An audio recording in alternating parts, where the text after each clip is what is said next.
is why spend so much time and sometimes tedious meetings being on the city council? What's the motivation? Well, Gayle, I care deeply about our community.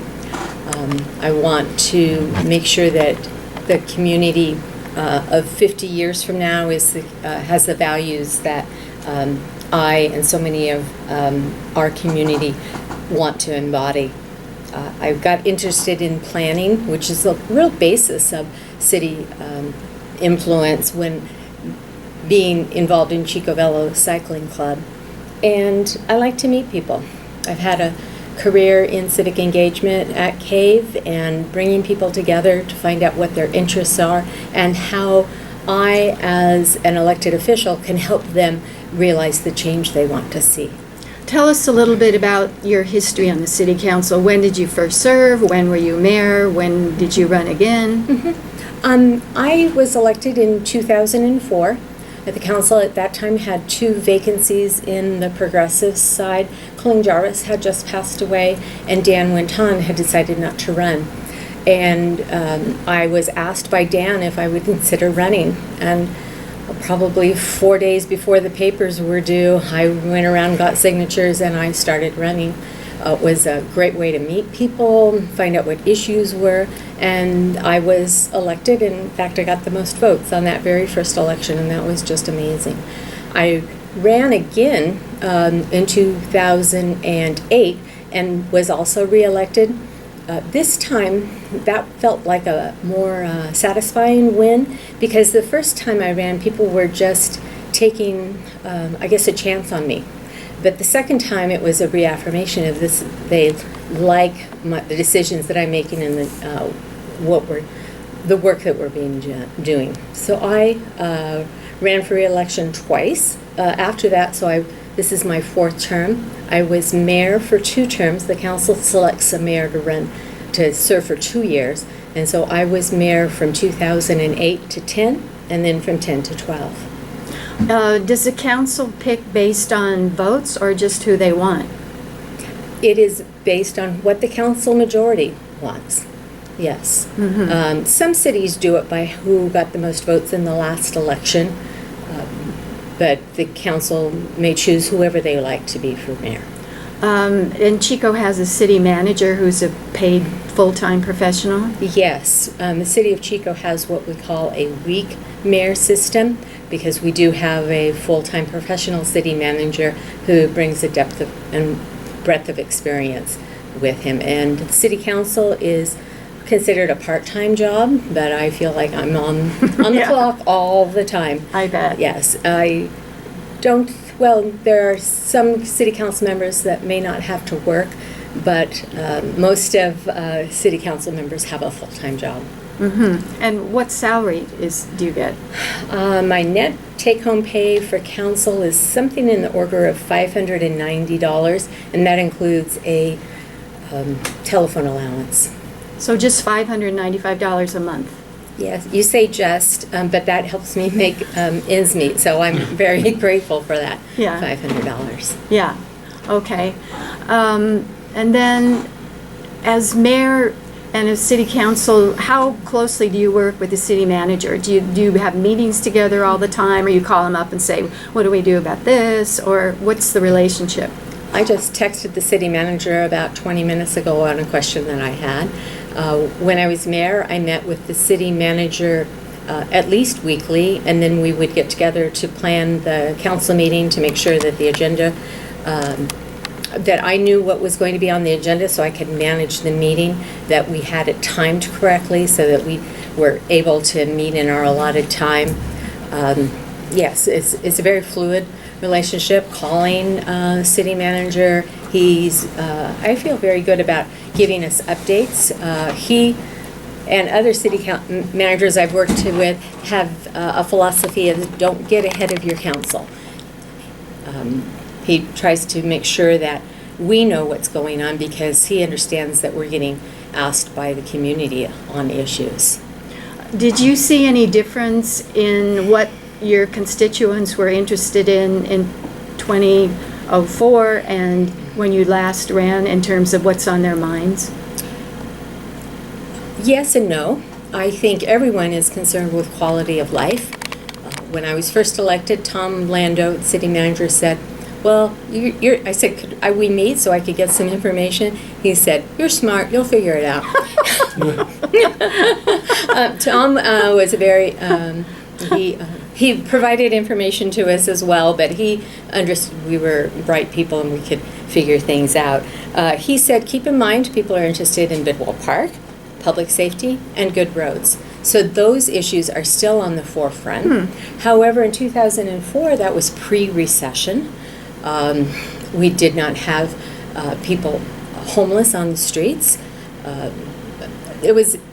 2004 was a different world, I would say. That's interesting. We were more concerned probably with the impact of college student life on the weekends than we are today. That is still a concern of ours because it does take a lot of resources for public safety, but there are many, many other things that have risen to the top. When I ran in 2012, the economy and jobs were a hot button issue, and I would say the candidates that ran this last election were pressed on housing and homelessness. And then, of course, the big issue since last November is the, 80, how many? 20,000 new people? 19,000 new people from the burn. Yes. The largest increase in both the terms of numbers of population and percentage of growth happened in Chico. And trying to figure out how we can accommodate them. They are Chico residents now, and they deserve to have the same quality of life as people that lived here on November 7th. However, we're not getting any necessarily extra income from having those folks here. We would get a percentage of property taxes, but we haven't expanded our housing base. So they certainly are. There's more retail taxes.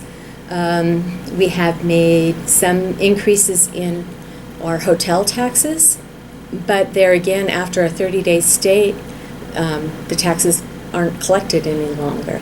But I would say that the toll our streets have taken, not just necessarily from the increase in residents, but the heavy trucks. Oh, yes. Auto accidents increased 30%. Yes, just trying and finding homes and soothing nerves and trying to navigate this is very difficult. The counties is the lead agency on a disaster of this magnitude. And in line after that was Paradise Town Council. I know Karl and I went to their first town council here in the city council chambers, Chico City Council chambers, and to lend support, but also to find out what was going on, trying to find that information because people were really wanting to know.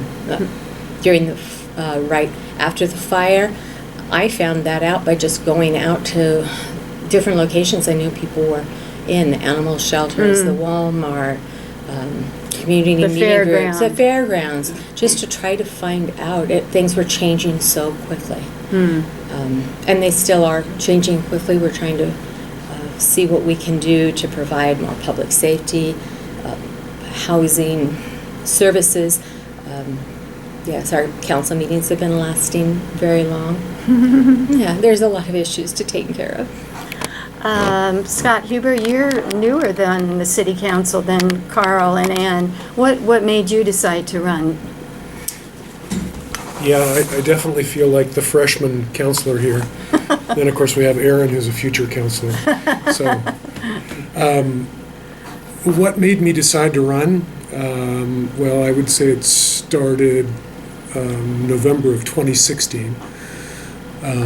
When the flavor of the country took a precipitous turn, got me thinking about it. And then I decided to attend some council meetings. And I frankly was just really shocked by the way that the previous council manhandled the public. I would say that's what really inspired me to run. You mean they were disrespectful? Mm-hmm. Kind of made fun of comments during the group audience participation part?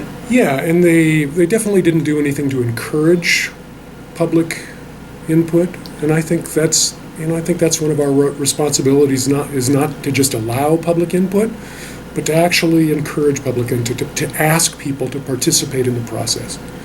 And when you were campaigning, I know it took a lot of time. Did you think, why am I doing this? Well, actually, the campaigning, I would say, to me anyway, was much harder than the actual being on the council. And being on the council is hard. But campaigning was just for me, and just 24-hour a day, working to get elected. And that was just me. But so that was a challenging time. It was a challenging year. Mm-hmm. And what surprised you now that you've been on the council for how long? 6 months. 6 months?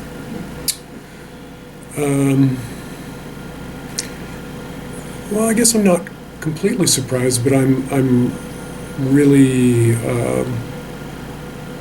happy that I'm surrounded by such caring people. 2 of them right here. Mm-hmm. And I also, I guess I was sort of prepared for the vitriol, but sometimes the level that you get of it is shocking. Is this groups like Chico First or Chico One, or what are they? I don't want to name any names. It just comes from individuals who, and I know. I was talking to Randall yesterday or the day before yesterday. Another council member. And he's, the mayor. And Randall's a tough guy. He's pugnacious. He likes to fight. I'm not really a fighter. I'm kind of a sensitive, I cry at rom-coms. And, That's great. And so it's been a little challenging for me to get used to that, but I am. Well, so where does that vitriol come from? It's just people who speak up in your meetings or write nasty emails or letters to the editor, or who are the nasty ones? Yeah, actually, in writing, they feel a lot more free. I mean, and if you've watched council meetings, you recognize that, they feel pretty free to say anything they want at a council meeting, but when it's in email or on Facebook or something like that, I think people feel even freer. And I don't want to make it sound like the majority of the communication I get is like that. It's actually a small percentage. Right. I would say 95% of the feedback I get from people is really warm and supportive and that sort of thing. But the 5% just takes some getting used to. They sting a little bit. Yeah. Well, Trump has really set the tone for that it's okay to call people names. Exactly. And call women particular nasty. That's his favorite word for women, I guess. So he's created a different political atmosphere. When you were campaigning, what did people want you to do? They said, Scott, I'm going to vote for you, but I want you to do this.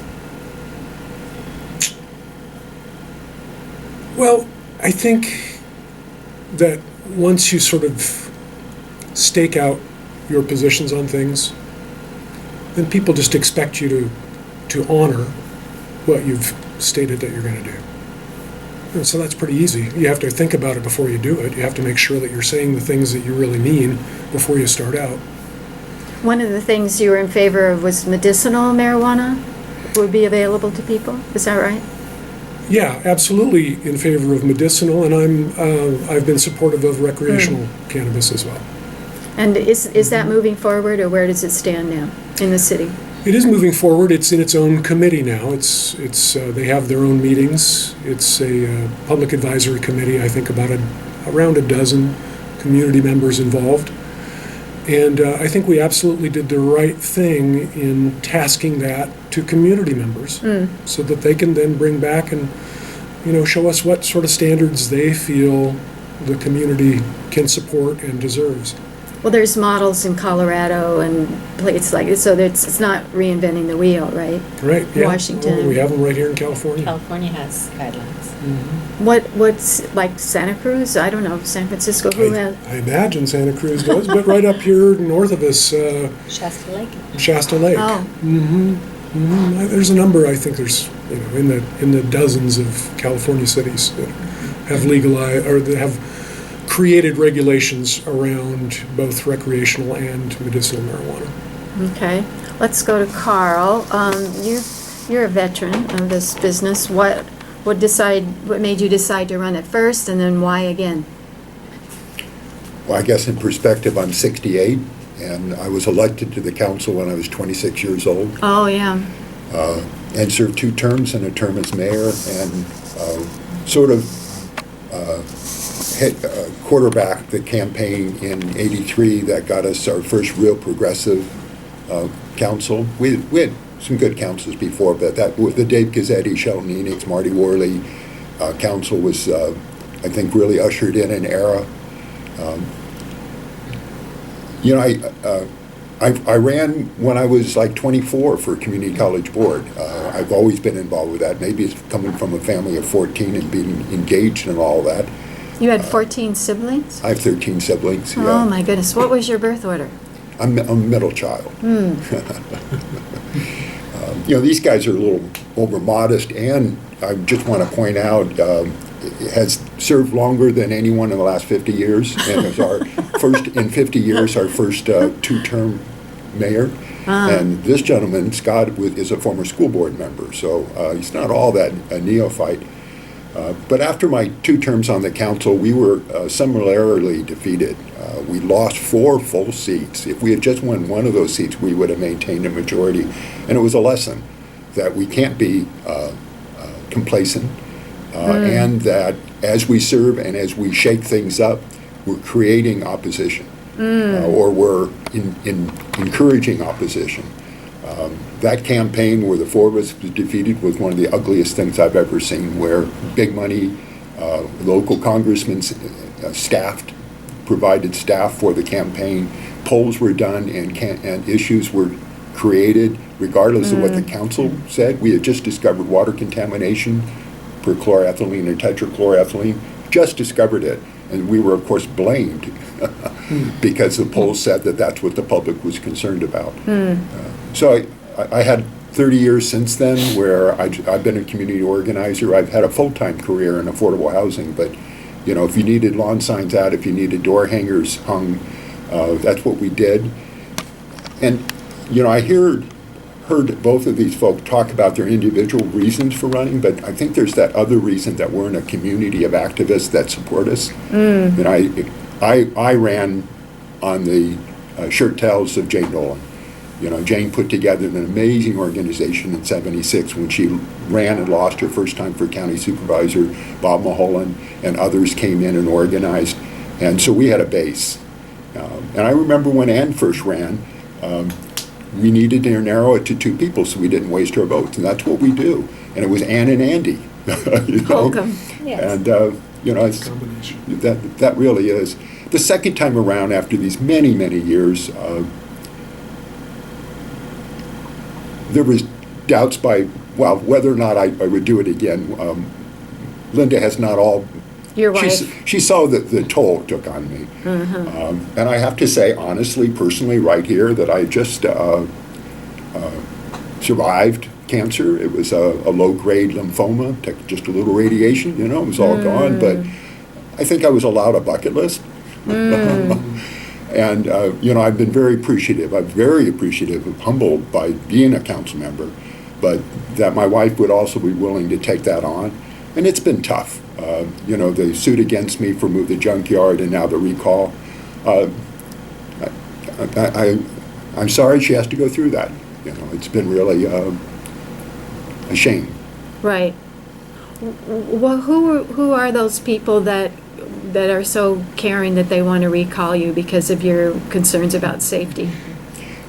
It's hard for folks to believe it when I tell them this, that it's a raw political taking, or that there are people manipulative enough and enough money invested in things that it is in very, very financially and egotistically important to them that they control things. We are the only really steady bastion of democratic or liberal politics in the whole North Valley. We're surrounded by a sea of conservatives and Republicans, and they have tasted yet again 8 years of control where the entire area, and by they I mean developers, I mean the Republican establishment, and it would be well worth them their effort to put in $30 or $40 or $50,000. They do it every election, to do another $30, $40 or $50,000 to get rid of 2 council members and to take back control of the council. It's a raw political grab. Wow. But listeners aren't going to let it happen. I like your listeners. Yeah. When you campaigned this time, what did you hear from people, your constituents? What was on their mind? I think I jumped in at the very last moment because I didn't see the numbers in the candidates that would win us all 4 seats. We ended up not winning all 4 seats, but I thought we could give them a run for the money. We sure did. And that was our goal, was to get that 4th seat so that we would have a majority 2 years ago. It took us 2 more years, but at least by holding the seats that we had 2 years ago, we were able to build on that. So I think our constituents, the folks, wanted to see a difference. It was really what I was for, but it was also that I was, I didn't want uncontrolled development. I did want to protect the Green Line. So they saw that, and they saw the threats to there. And there really is that, Ann was trying to express it, that there is this sense of entitlement that, they know best, to show a righteousness on, conservatives, that, homelessness is akin to vandalism, which is a crime, therefore all homeless people are criminals. When the one example I give, right away, our first month on the council was there was fear among young people that were immigrants, that were undocumented, and they came to the council. And there was the language of a sanctuary city, but it wasn't so much that. What they really wanted was an assurance that they weren't going to be hauled away in the middle of a classroom. Something that we could have easily have done. We could have scheduled a meeting with the chief of police. We could at least talked about their fear. Right. And instead, it was, of course we don't want to be a sanctuary city, so you guys just go away, don't come back. And of course, they kept coming back, and it ended up months and months and that just sort of, the next issue is the same sort of thing. Rather than just going as far as you can and listening and having empathy, we instead had a council. So I guess getting around to your question, I think what people were interested in, there were some issues that I think I was unique on, the airport and jobs. Getting the airport back? Yeah. And I think we actually will have some surprising announcements coming down the line, I think. Oh, my goodness. Yeah, a little teaser there. But That's great. It's a pain to have to drive to Sacramento or Reading. But, we shouldn't be all flying. I know. We should be banning airplanes. I know. Greta Thunberg. You can't win. I know. I love Greta Thunberg. The 16-year-old Swedish climate. She says she doesn't fly. I love her, but I'm not going to not fly. So, Aaron, let's meet you. You're not on the city council, but you're active as a local citizen. What's your background? I was wondering why I was here. and Carl's right. Don't mistake Scott's kindness for weakness, because I've seen, even in his campaigning, he did some very tough things that went out of his way to show that he did a better man than me when it comes to hiking mountains and fishing and spending the night in the woods and surviving. What does that have to do with being a city council person? Just makes me well-rounded. Yeah, he wanted to get the experience of others, and I think in leadership it's really important to be able to not only have life experiences that are build on your values, but then also being able to, get down and relate to other people's and have, see that side of the world and what it's like, and try to come out with that with solutions. And yeah. Who was on this trip? I mean, was it a special group of people? No, No. he decided to spend a weekend in. Yeah, he's talking about the weekend that I went Yeah. homeless in town. Oh, homeless. Yes. Got it. Yes, that without a makes house, sense. yes, without Oh, a got shelter. it. Oh, yeah. Where did you sleep? At the tourist shelter one night, and then in Lindo Channel the next night. Did you have a sleeping bag or anything? Oh, okay. Mhm. It was raining cats and dogs. that Oh, weekend, Lord. so that made it more interesting. Oh, boy. But this isn't about me. This is your chance to shine. That was interesting, though. What do you do in terms of your activism in Chico? Quite a bit. I'm all over the map. Usually, I just see people that are working on issue-based campaigns, and I join them. I got really behind a lot of candidates back in 2015 or even earlier that were running. I'd talk to them, find out what they were about, and then support them. Never made a lot of money, but I'd give them $50 or what I could, and then really do the work. So that's where I could help them, was knocking on the doors and helping with events and doing those sorts of things, and that's kind of how the work gets done, and really learning by Karl and the examples he set in this community by stopping, just as community activists, stopping a huge development that would have been in Upper Park. Some of the different ideas around housing and bringing bike opportunities in town, and just all the different advocacy both him and Ann and other leaders that came before him have done, and seeing how one group and one coalition that's how you do it. You go down there with a group and you look to, you hopefully look to work with people and not be so vitriolic. I think you get a lot more bees with honey, right? So if you disagree with somebody, you start to think of them as a character that maybe they're not, and our elected leaders get really misunderstood. That's why shows like these are great, because you can find the person behind the candidate or the person behind the elected official. And they might talk about policy, but Karl's a middle sibling, and Scott will tell you about his family, and Ann will tell you about hers, and they're really, when they get down to it, they're just human beings, and they care. They care a lot about issues that people are having, and I think you sit back on the sidelines and you watch, and then something happens to your city. Some ruling gets made about a parking garage going up right where the farmer's market goes, and you go, hey, I'm not going to stand for that.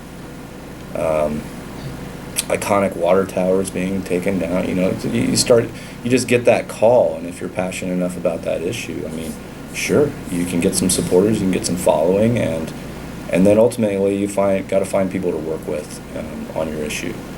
I wrote a book called Resist, Goals and Tactics for Change Makers, and doing the research for that book, I found the emphasis in current politics in the States is tell your story, tell your story, tell your story.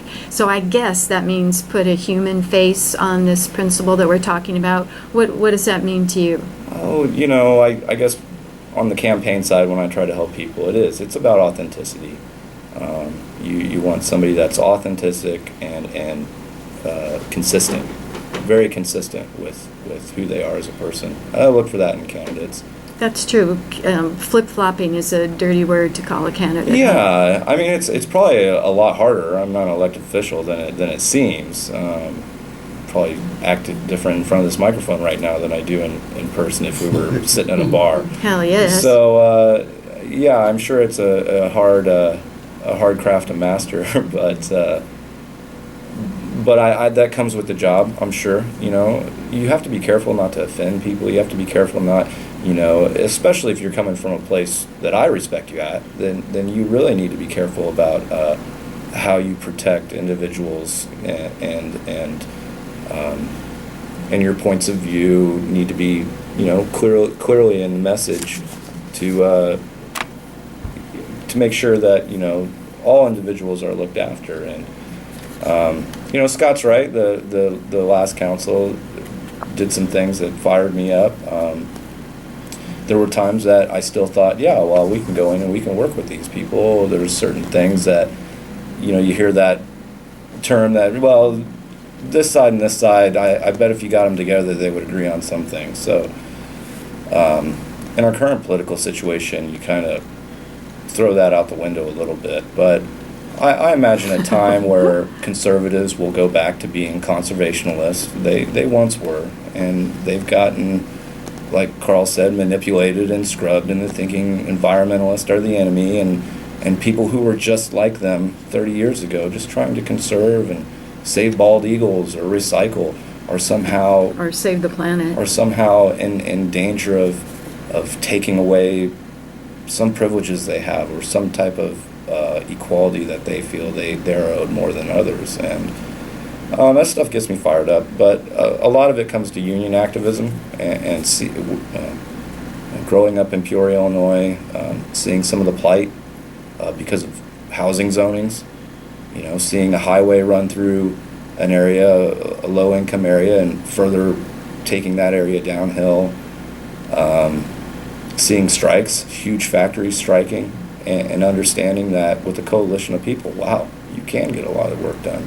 I certainly think unions have done that for people, and I think they get linked into the progressive type of movement as well. We need to thank our sponsors. Ask Dr. Gayle is made possible by the generous contributions of KZFR supporters and by Friends of the Arts, a state local partner to the California Arts Council. Since 2001, Deborah Lucero, who's our supervisor, and by the way, Sue Hildebrand is going to run for supervisor, who's also on the has a show on KZFR. The Friends of the Arts have been creating economic opportunity through arts and culture, producing community festivals and events, including Oktoberfest, the True North Tour, the NorCal Jazz Festival, the Salmon Festival, and more. To learn about Friends of the Arts, visit friendsoftheartsupstate.org. And Ask Dr. Gayle is also made possible by ChicoCallCenter.com. Since 1999, ChicoCallCenter.com has been assisting businesses and nonprofits with all their call center needs, from marketing, fundraising, polling, surveys, customer service, and much, much more. ChicoCallCenter.com can provide vital information about your customers' needs and desires to help you plan, focus, and grow your organization. More information or for employment opportunities, visit ChicoCallCenter.com.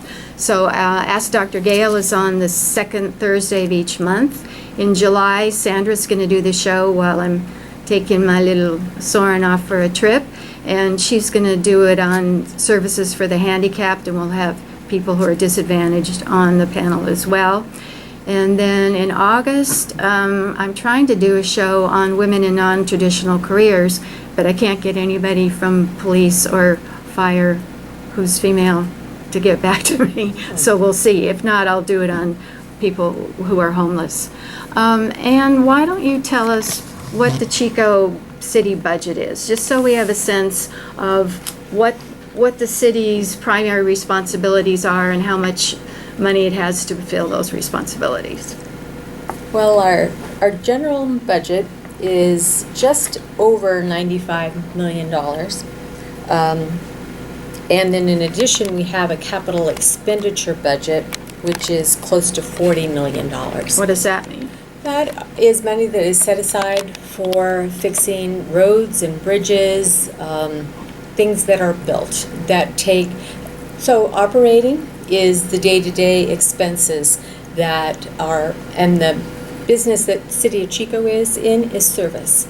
We provide services for public safety, we provide services for housing, we provide services for parks. So we are a service provider. We don't make widgets, we provide service. Right. And then, so that those are costs that are ongoing. Then there's capital expenditures that we need a project. We need to repair these sidewalks. We need to repave the Esplanade, the north part of the Esplanade. That was in the news this week that is going to be starting in 2020. Many of the capital expenditure projects, we spend much more than the $40,000 a year because we apply for grants for federal and state money, gas tax money, and they ask for a city match on that. So we are able to leverage that money into bigger projects. How much did the roundabout by the News and Review cost? I've heard a lot of people talk about that one. You know, I can't remember exactly how much that cost, but there again, it was a project that the city put in some money, and we were able to get a match from others for active transportation funds, because that makes it a much safer intersection for cyclists, the sidewalks on both sides with the curb cuts. Mm-hmm. It also improves it for pedestrians. It slows the traffic down through there. I would be interested in seeing a chart to show how many accidents prior to the roundabout and post roundabout. So I'm sorry, I don't know the exact cost of that. So what does the operating budget go to? Is it mostly police, fire, city employees, park officials? Yes. Our budget primarily pays for salaries. There are some supplies that might be needed, operating the fleet, the cars, the trucks, the fire engines and whatnot. The majority of our budget goes to public safety, police and fire. I would say 70 to 75%. We have a lot of staff that are highly trained and provide a valuable service to our community. When I talked to the police department, I found there's only 5 women police officers, and they're hiring 4 more who are just new cadets, newly graduated. So the question is, who decides what their budget is? Do they decide and ask, can we please have this budget? Or do you say, this is your budget? Well, it's a collaborative process, I would say. We do go historically budgets, how much we need. We adjust according to community need. Karl is not in favor of having major budget revisions outside of the budget cycle, but however, the police chief did come to us and ask if we could fund a street crimes unit so they could concentrate on felons that are out on parole and maybe and then they find that they're continuing their behavior that got them in jail in the first place, so that they could go out and, I guess, just rearrest them and not and get me off on a tangent that people are being arrested and it's almost like a revolving door. They go back to the life that they had known before. If we had a way that we could have choices, you know, you've been arrested, we can send you to jail, or we can give you Drug treatment. Yes. Job training. Yes. But no, they're just out and about. And then the parole office isn't up in Chico as often as they should be to check on those folks. So street crimes, that is one thing that they are doing, are following up on people that have been released and making sure that, well, not making sure, but making contact with them and seeing if they can offer them some assistance. I say that because, and I don't want to sound Pollyannish, like I saw police interaction with somebody who was at Rignall Park, that is that little pocket park just north of Collier's, and they were sitting by the restrooms and the police officer came up, and it wasn't, what are you doing, get out of the way, it was, hey, how are you doing? Oh, wow. What can we do to help you? I'm here to help you. Let's talk about that. And that was refreshing for me to see. We need more interactions like that. If we could add more social workers, we do have one team that is working with Butte County social worker, and unfortunately they're only able to work with the homeless? With the homeless and with the target team. Yeah, I get names confused. And the target team's mission is to check on those individuals who are getting a lot of calls for the police department, and the police department is taking a lot of time. So these are people that just need more guidance and help figuring out what those next steps are. And there's as many different reasons that those folks need help as there are calls. But they're getting high calls, they're going to the same addresses, so really trying to solve things rather than just react to them. It saves money, too. It's like putting kids in preschool. It saves Exactly. money that's worth the cost of a preschool, because then they succeed in school.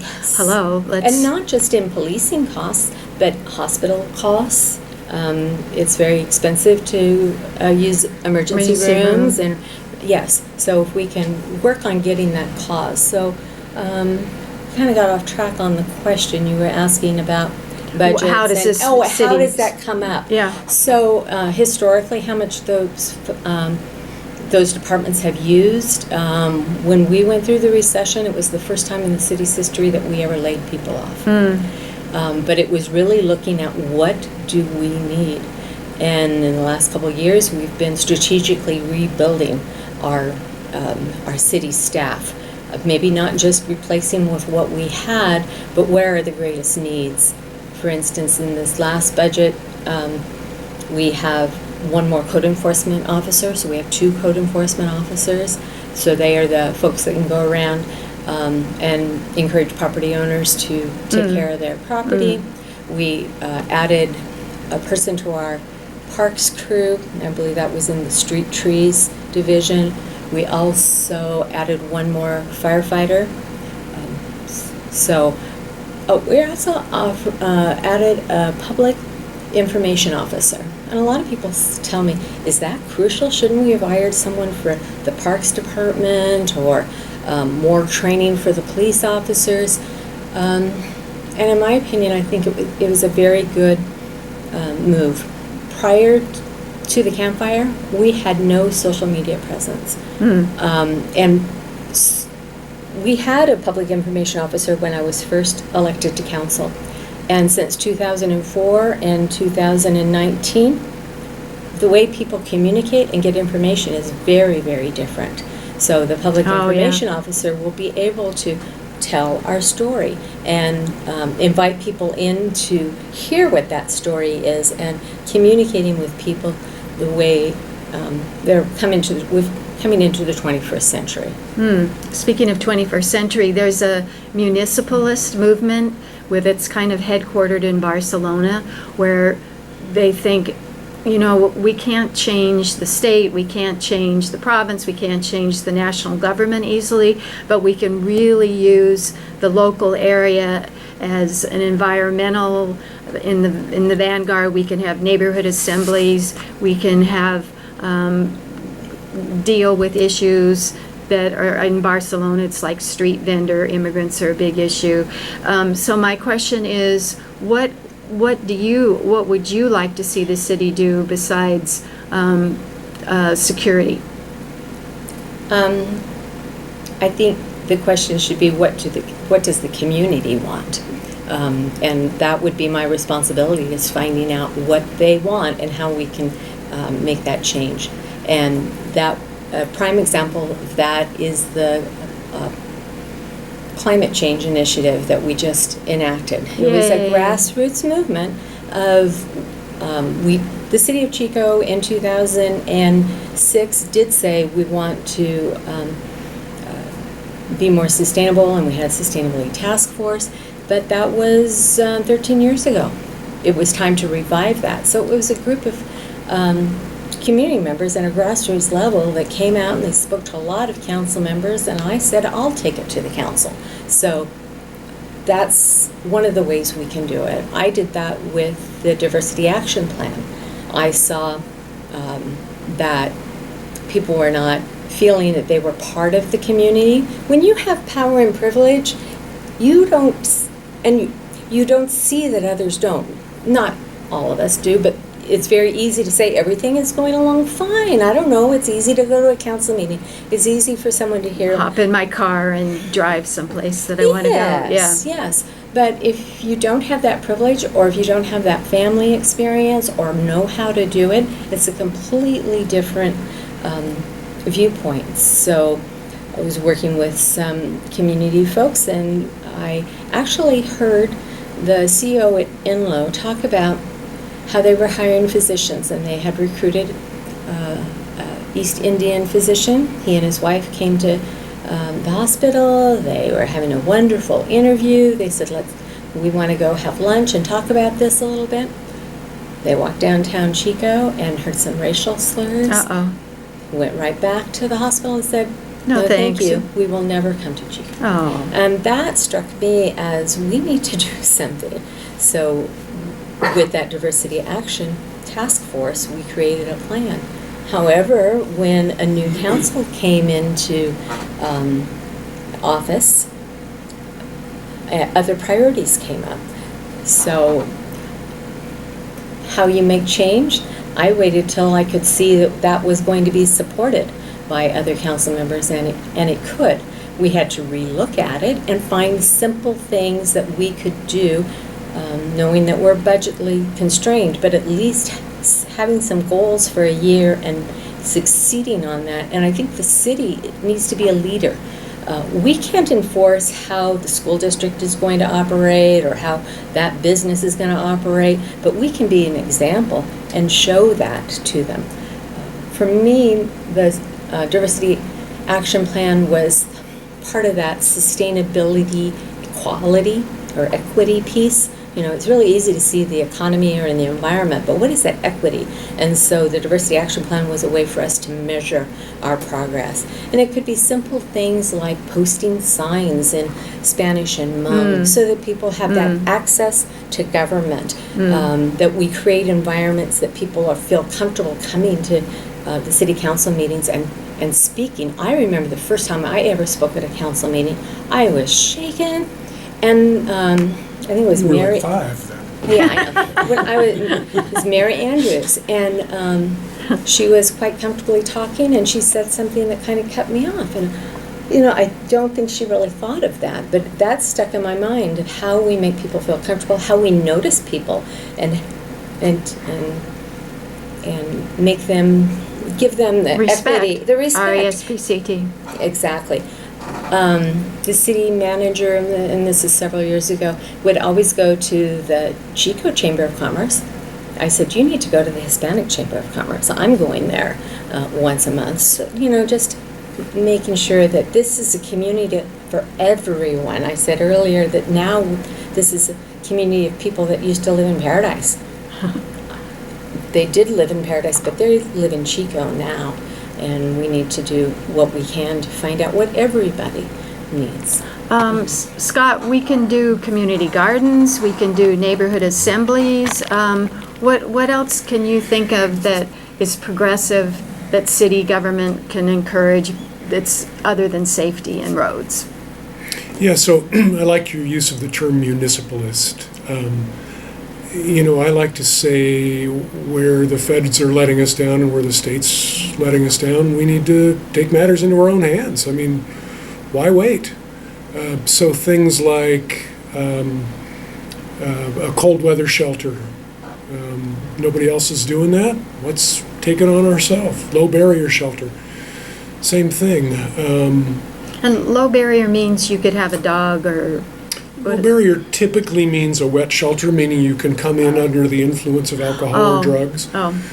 But it can, but low barrier can include things like bringing in a pet and that sort of thing as well. And of course, that's something that that's been an item of contention for the last number of months here with the low barrier shelter that was proposed for Orange Street. And is that dead in the water at this point? Well, after all the key partners were pressured to back out of it, yeah, which I really think is a shame. Who did the pressuring? Oh, who didn't do the pressuring? I know the president of Chico State did it, but who else? Well, I think that a number of key people in the community said, you know, you can't be behind a low barrier shelter in this location. It's bad for real estate values. It's bad for the Not in rental my market. backyard. It's bad for business. Yeah, exactly. Not in my backyard. So, but you know, Carl, I don't know if you were on the council at the time, but I always think back to the no nuke zone. Were you on the council then? Oh, that's mine. Yeah, yeah. So there is the prototype for the city setting an example for the rest of the country, making Chico a nuclear-free zone. And I've kept that with me all along as sort of a model of, people tell us all the time, at least I hear all the time, oh, you're stepping way outside of your bounds for what a city ought to do. That's the old city. Now we're You know, in 2019. trickle down, things that start at the top never make it to the bottom. But things that start at the bottom can eventually make it to the top. And, That is so true. yeah. So what else would you like to see that the city do that's that would trickle up? Well, you know, so both housing and homelessness, which Ann identified earlier as being two of the major topics, Yeah. are things that I would like to see the city take a larger role in. Carl and I just had a meeting today with the city manager about this affordable housing conference. So here's another issue where I'm being told, you know, don't get in, it should be a free market. Everything that has to do with housing should be free market. The market will decide what rate rentals should be at, what price we should put on homes, what size those If you homes have should money. be. Well, obviously the free market has not been working for a lot of people. So I think that we need to direct how those changes take place. I think we need to intervene and assure that our very low income and our low income people can afford to rent, and that our moderate income people can afford to buy. Because if you don't have first time buyers, you never get second time buyers or third time buyers or fourth time buyers. If people can't afford to live here, if local people can't afford to live here, you've got a community that's going to atrophy eventually. So an investment in making sure that housing is affordable, and that's a steep challenge. That's not an easy thing to do. We've really got to investigate it thoroughly, educate ourselves, and then pick the practices that are going to get us to some affordability. I proposed in the last couple of days, I put a little informal survey out to people about if there was a 1-bedroom, 1-bath, 500 square foot home available for you to purchase for $150,000, how many people would be interested?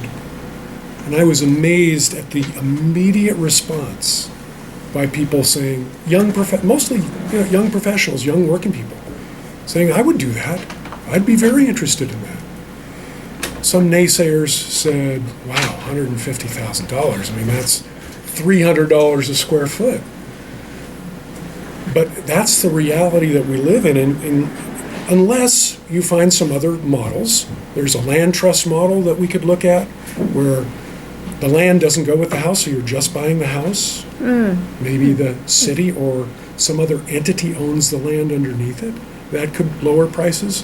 What we need to do, though, is we need to take charge of investigating those things. If we continue to be the dog and let the tail wag us, and the tail being in no offense, because I think there's a lot of great developers in our area. They do a lot for the community. They have the community at heart, but they have taken the opportunity to direct how this community grows, and it should be the community directing how the community grows.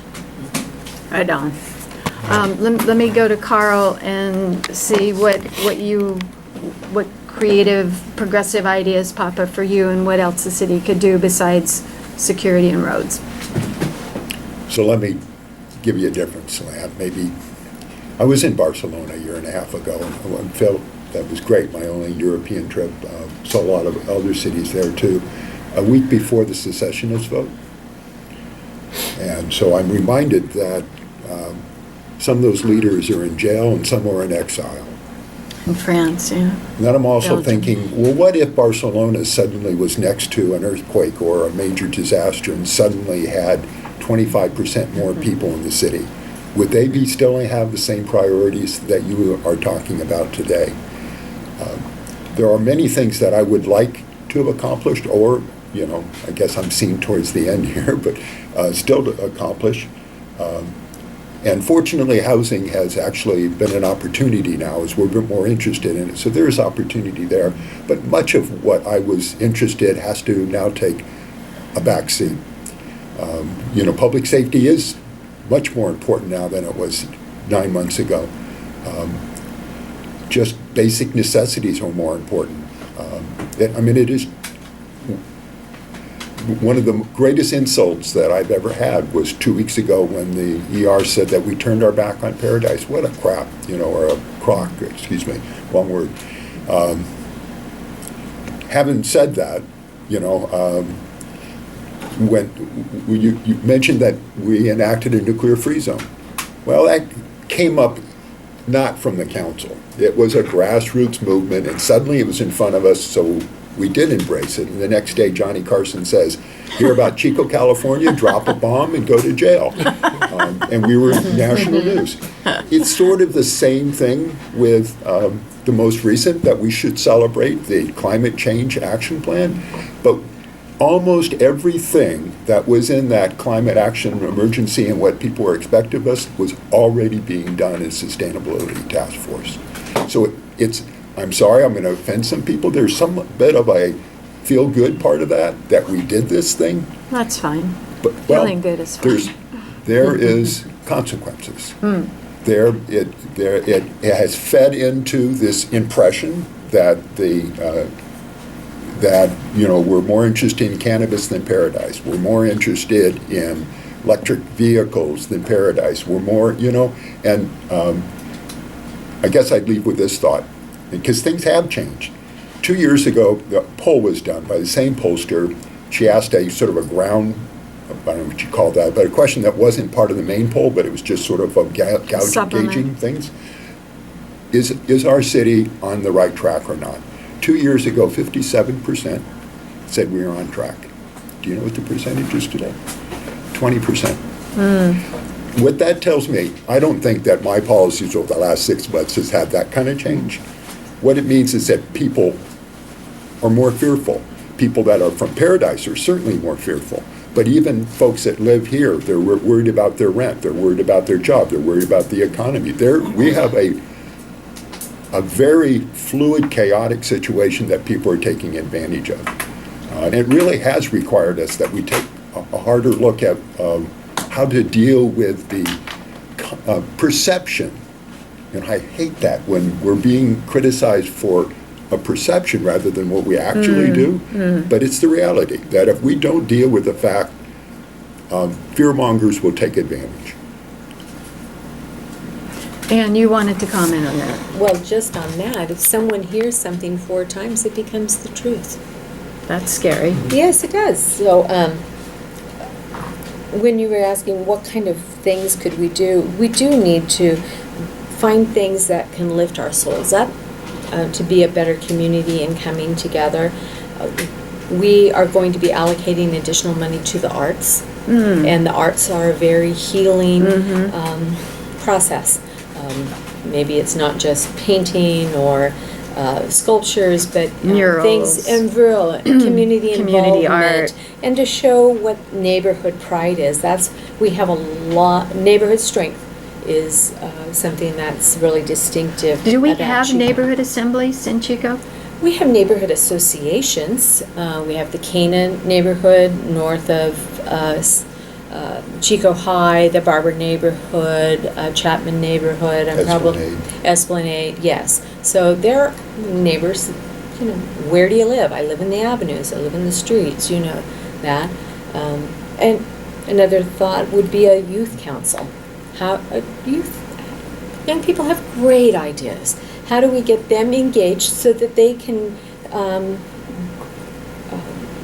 learn processes so that the learning curve isn't as steep, and we can hear what their ideas are. They're our future, and things change so quickly that if we can get them prepared to go forward. But it is really what the community wants and how we can help facilitate that. It is things night and day from 7 months ago of what our priorities are. One thing I really want to make sure that we do before I'm off council is have a flagpole on the city campus that we can use as a community flagpole.